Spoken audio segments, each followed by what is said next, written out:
All right, folks, we're starting off this Monday morning with an exciting update for you guys. Can't wait to share. We are talking about 10 XRP myths debunked by the man himself, David Schwartz. We're also going to be talking about some recent findings that we missed. I completely overlooked this one. We actually have confirmation of more than 1,700 contracts that Ripple has done to sell XRP. Everybody was citing the 1,700 contracts, right? We've been talking about that recently. Well, actually, we missed the details. There's actually more. And then we're also going to be showing you guys just how early we are in this cycle. This is for the broader cryptocurrency space, and we definitely think that XRP is going to be going on that ride with it. But without further ado, I want to get into this update because we got a lot to cover. I'm going to keep it tight, concise, and if you appreciate what we're doing, please make sure you have subscribed, hit that notification bell so you don't miss any of our content, and everything can be found at zachrector.com, including all of our community resources. Let's get started off here. We're going to be taking a look here at the Japan carry trade unwind. Now, despite JP Morgan saying that it's 75% done, I do not believe that to be the case. And Ben Rickert here this morning says, as debt markets collapse due to a total devaluation, we can anticipate a concurrent implosion of asset markets, including stocks, real estate, and bonds, as the yen carry me out on a stretcher trade unwinds. And I like that one. Yen carry me out on a stretcher trade unwinds. Here it is for you this morning. We see that the Japan US dollar pair trades down here to 146. That is the Japanese yen strengthening, not to the level that we saw on the 5th of August earlier this month when, it went all the way down here to 141. But we did break 146 briefly here. Right now trading at 146. We'll be watching that one closely because we're nowhere near unwinding this thing. When we look at the Bank of America's unrealized bond portfolio, losses now exceed 100 billion. That's about the equivalent on a pre-tax basis of half of the company's tangible common equity, from Garrett McCauley. Now, this is what I'm talking about, is that folks don't get it. Yeah, maybe the Japan carry trade unwind is partially done, but a global margin call is underway and we still have a long ways to go. And it's not just a problem for, us. You might think that you have a problem with your balance sheet or your debt or your credit cards or whatever it is. It pales in comparison to the hundreds of billions of unrealized losses that the banks just within the United States hold on their bonds. Now, if we look at their real estate portfolios, we look at their commercial real estate portfolios, we look at other debts that they have, it's not pretty. Now, something else that's not pretty is our jobs market. And they've been trying to say how great it is, how strong it is. It's the strongest economy ever. Now we come out and we find that on Wednesday, the BLS, which is the Bureau of Labor Statistics, will downward revise jobs from April of 2023 to March of 2024 by up to 1 million. This means that all beats recorded in the past year will have been misses, and the U.S. job market is in far worse shape than the administration would admit. As I've been saying, we're in a jobs recession. We're in an earnings recession. GDP, the only reason why it's still quote unquote growing is because of deficit spending, government spending. And, you just look at the jobs numbers themselves too. Many of those jobs are government jobs as well. So once again, when we peel back the onion, not only are you going to be crying, you're going to be crying a lot because it's bad. And we've been saying it's bad. The mainstream media has been trying to cover it up. And, another cover up that also really ticks me off is the Republicans and how soft they have been. And now that Joe Biden's going to step down and bow out of the race, now they want to come out and the Oversight Committee wants to say that Joe Biden has committed impeachable offenses. Okay, now that the water's warm and now that, now that it's fine because Joe Biden's bowed out, now we come out and say that he's committed impeachable offenses. Where have you guys been? And where is the president? Who is running this country, right? As we've been saying, this is not a political issue. And this is why I say I'm mad at the Republicans in this regard. We need accountability brought forward, and we shouldn't have to be asking the Democrats to bring it or the Republicans to bring it. This is something that we should be able to get behind both sides of the aisle, no matter who you believe in, who you love, or what party you align with. We should be demanding accountability within our government. And so this is what just ticks me off. And then, of course, speaking of accountability, well, now that Carl Icahn has made all of his billions, the SEC has charged Carl Icahn and Icahn Enterprises with over $2 million in penalties for failing to disclose the pledging of a company's securities as collateral for billions in personal loans. So, if you're Carl Icahn, if you're one of the big boys, you come along here, you get to make billions and billions of dollars throughout your whole career. and then they get you a little speeding ticket, $2 million fine, which obviously pales in comparison to the $125 million that Ripple's going to have to pay. More on that later. But once again, the SEC, I believe, has been failing. Their job has been given to them by Congress. They've been failing at that. And what they've been focused on is going after the cryptocurrency space, this new technology, in a way that hasn't been productive for anybody. Hasn't been productive for folks that are trying to build in this technology, in this industry. Hasn't been productive for the investors that have invested in this industry and end up losing their money. But then they want to come out and say, oh, don't worry, we got Carl Icahn. Don't worry, we're going to get, FTX after they've imploded, right? We're going to get Binance, CZ after they've imploded, right? They're not protecting the investors, and they're harming the industry more than they're doing anything. And I don't know about you guys, but as an American, I'm absolutely sick of it. I'm willing to vote for anybody that's going to bring accountability, that's going to start to rein in this bureaucracy beast and actually allow a level playing field here in the United States of America. Speaking on that, well, I'm just trying to run through hypotheticals. I'm trying to hedge. I want to be able to hedge my positions, not only financially with my investments, but I also want to be able to hedge myself mentally and emotionally for what could be coming our way in this XRP case. So I shared this one last night, and I'm getting a lot of feedback. A lot of people saying, don't even bring this up. Don't give them any ideas. I don't think that Gary Gensler and the SEC is watching my account, but maybe they are. But if they were going to do this, they would do it anyways. I'm just trying to put this out there so that we're ready. Imagine this scenario. Gary Gensler files an appeal against Ripple right before stepping down, knowing that Trump is coming back. He already knows that he is fired. What if he pulled a Jay Clayton as he makes his exit? So Trump's coming out. He's saying, I'm going to fire Gary Gensler. He's being very clear about it. And every time he brings up Gary Gensler, he reminds us that Gensler was the CFO of the criminal campaign conspiracy for Hillary Clinton. I don't like to say her name, but you guys know what I'm talking about. He reminds us of that every single time, and he very clearly says he's going to fire Gary Gensler. Okay, that's fantastic. How could Gary Gensler get back at us? Could he pull a Jay Clayton move and knowing that he's going to be fired, maybe he steps down as chair? Or maybe the current administration, whoever's running this administration, decides to promote Gary Gensler to some other position outside of the SEC before the election occurs. In either instance of that, could we see, an appeal in this case as one final motion, just like Jay Clayton did on his last day in office, filing the case against Ripple? Well, what if 4 years later, in one of his last acts, Gary Gensler files an appeal against Ripple and puts us back through the ringer? Now, remember, even if they do file an appeal, the law of the land is that XRP in and of itself is not a security, and an appeal will not change that. You guys let me know in the comments what you think about this hypothetical scenario. Now, another scenario that we're watching is this bull run. And many folks thinking that this is already done. A lot of folks losing their conviction in assets like XRP, losing faith in crypto as a whole, right? They're thinking that this bull run's over, this time's different. But what we've seen here in the past 3 cycles, which is part of the problem here with crypto, is that we only do have 3 cycles that we have as data. But what we can see here is that we get these periods, these bear markets, before we start to climb back up and break out. We get corrections. We get a first wave up, or what Marty Party here in his chart, and I want to make sure you guys can see this full chart here. Let me go right there. So he says we got the bear, we got the pre-bull, the first bull, and then the second bull. And this is why I've been saying that we still have a long ways to go in this bull run, is because when you look at these past cycles, we get these run-ups in a first bull run, a first phase, we get a correction, and then we get a continuation into the bull run. Now, I was warning about what happened in 2020 when we got that correction. We saw a similar thing in 2016, and we even saw it towards the end of the first bull in 2012, where we get these big corrections in the middle of the bull run before we get the continuation. Now, when you look at how this has played out so far, you can see how much farther we have to go here. We are just getting started. So hang on in there and take advantage of these opportunities when we do get beat up, whether it's the Japan carry trade, whether it's the Black Swan event. I've been saying that we get a correction before the election.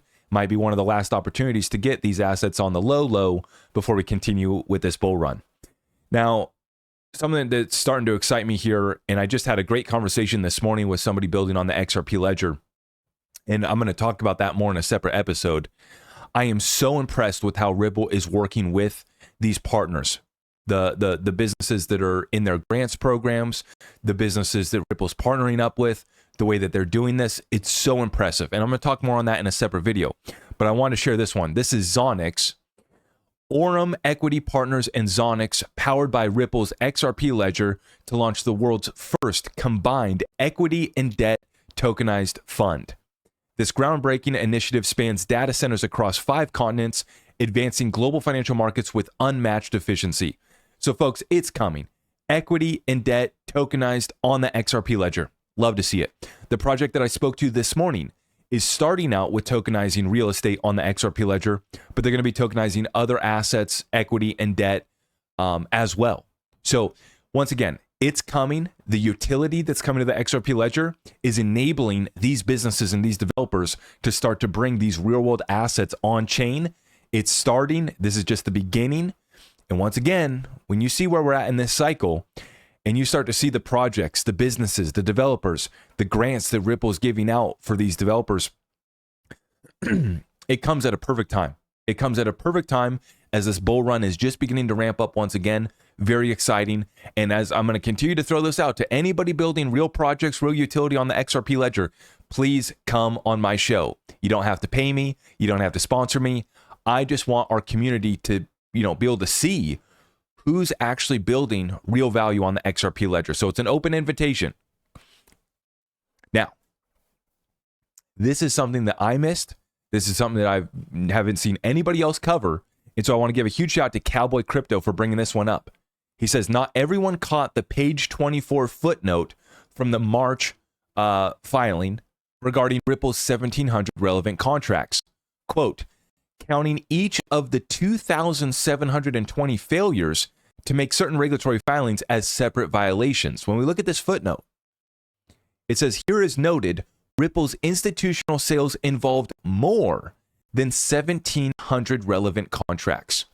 So if you thought that 1,700 contracts was exciting, if you thought that this was a deal, well, there was a few more, right? There was over 2,700 contracts. Now, I shared this in my update yesterday in regards to not all of those 1,700 contracts were investment contracts. Only 1,200 of them were. Now, it looks like there was more. It looks like there was many more, over 1,000 more contracts. But for those of you guys that have been wondering, what's Ripple been doing? Why can't we see any of this? Where is all this at? A lot of it's behind NDAs. A lot of it's are deals that have been done a long time ago and are yet to be revealed for whatever reason. But as I've been saying, I'm not leaving this asset. I'm not changing my thesis on XRP until I have seen this play out. Who's behind these contracts? Why was there all these contracts? That hints at some interest in XRP. Meanwhile, the mainstream crypto bros, the mainstream crypto news wants to say that XRP is a dead chain. Who was that? Was that Forbes? I don't want to speak out of hand, but I forget who that was that said the XRP ledger was a dead chain. It was a place where projects go to die, right? Well, despite those claims, we're pulling back here the data, the court documents that reveal 2,700 contracts. That shows some interest in the XRP ledger. Now, as I titled this episode here, 10 XRP myths debunked. I've been seeing a lot of people comment this. A lot of people have been tagging me in this because they think that I've been spreading some of these myths or misconceptions. No, I've been trying to debunk these myths and these misconceptions for years. I've been trying to provide clarity on these ideas for years. And now that David Schwartz has responded, now folks are sharing this out. And so I wanted to respond to this and kind of provide a little bit more insight. Now, this graphic was put together. I know you guys aren't going to be able to see this, but this is what I'm talking about here. Now, these are the 10 misconceptions and myths about the XRP ledger debunked by David Schwartz himself. Now, the direct quote that he says is, XRP and the XRP ledger really are what you see is what you get. If you're imagining that there's some sort of massive secret, you're imagining. Now, what we're not imagining and what is a secret is those contracts that I just referred to and the deals that Ripple has done behind the scenes. There's a secret there. But when it comes to XRP and the XRP ledger and what you can do with it, there are no secrets. It is all out there. And the utilities on the XRP ledger are growing, which is good. But as far as what the XRP ledger can do, what XRP is intended to do, it is what you see is what you get. Now let's go through this. Now the first one, XRP can't be pegged to gold, silver, or anything else. This is something that I've talked about in the past, is that XRP is not going to be pegged or directly backed by gold. But the clarity that I've provided and the thought that I've provided on this point is that XRP inherently is backed by everything that's put on the XRP ledger, from the memes, from the jokes, from the NFTs, to projects that are tokenizing gold on the XRP ledger, are tokenizing silver, are tokenizing real estate. All of that value getting put on the XRP ledger inherently, not directly, but inherently backs XRP, because to move those assets on the XRP ledger, you need XRP. So I've never said that XRP was going to be backed by gold, was going to be one-to-one to gold. I've said that that would always limit XRP's potential. That was never going to happen. So that's one misconception. Okay, we understand that. XRP, number two, is XRP can't magically become a stablecoin. No. What's stable about the XRP ledger is the fact that the transactions are settled in 3 to 5 seconds. That's where the stability comes in. That's why the World Bank and the IMF and others have referred to XRP as a stablecoin, is because the transaction is stable relative to traditional payment rails, which take days, weeks, and that exposes you to all sort of volatility. That's where and why XRP has been called a stablecoin, is because the transactions are done in 3 to 5 seconds. The third point, stablecoins issued on the XRP ledger are not XRP. Okay, that should go without saying. Yeah. We now have Ripple's own stablecoin that's going to be separate on the XRP ledger. So that's going to be coming here soon. I don't know who was spouting that myth.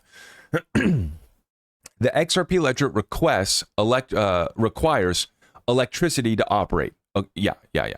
XRP cannot operate offline. The transactions can be verified offline. It's a technical nuance. It's a misconception that's been spread. You still need internet to be able to validate the transactions. Myth 5. XRP can only exist on the XRP ledger, otherwise it's an IOU. Folks were thinking that XRP could be issued on other blockchains. That's not the case. XRP can only be issued on the XRP ledger. It can be issued on other chains through an IOU. And this is already being done on, say Flare Network. They're creating F assets. They're taking XRP, they're wrapping it, and they're issuing it on Flare Network as a F asset. This is an IOU of XRP.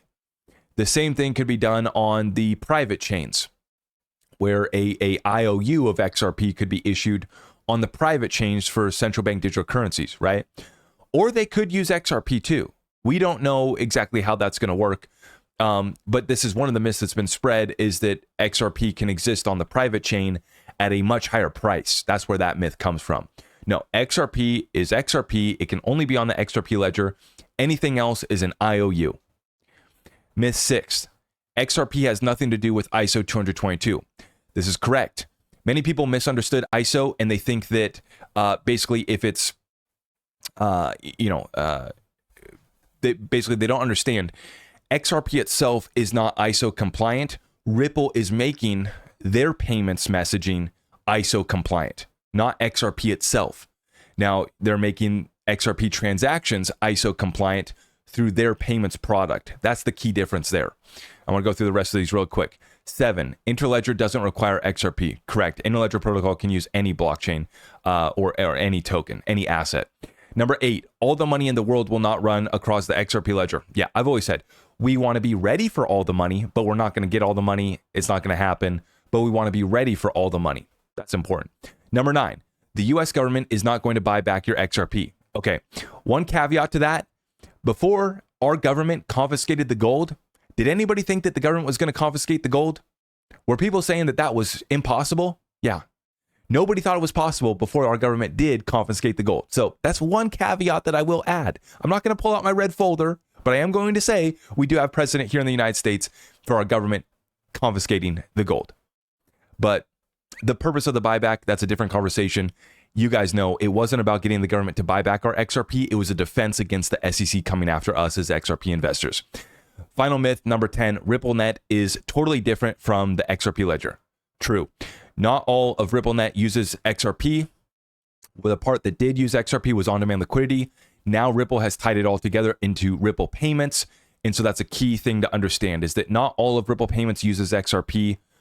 Brad has said that about half of Ripple Payments are now flowing through XRP. So that is that is growth, that is progress. But folks think that every RippleNet transaction uses XRP. That is not the case. And once again, I've done my part to try to break up and understand and provide clarity on these myths and misconceptions for a while now. It's a lot of other clickbaiters and hypesters and guys that'll run with these types of narratives because they want to show you some other scam token or they got something else to sell you.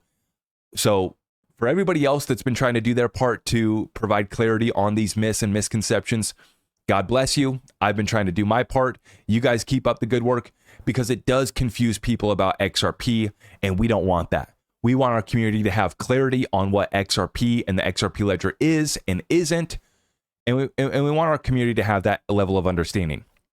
So once again, if you appreciate what we're doing to provide that information, to provide these educational resources, please make sure you like this video. Help me out by sharing it out far and wide. And like I said, all of our community resources are available for you guys at zachrictor.com. I appreciate your support, and I will see you guys in the next one. May God bless you all. I am your host, Zach Rector. I really appreciate all of the love and support. If you want to support the channel, just remember that you can start by smashing that thumbs up for me, sharing this content far and wide, and everything else is at my website.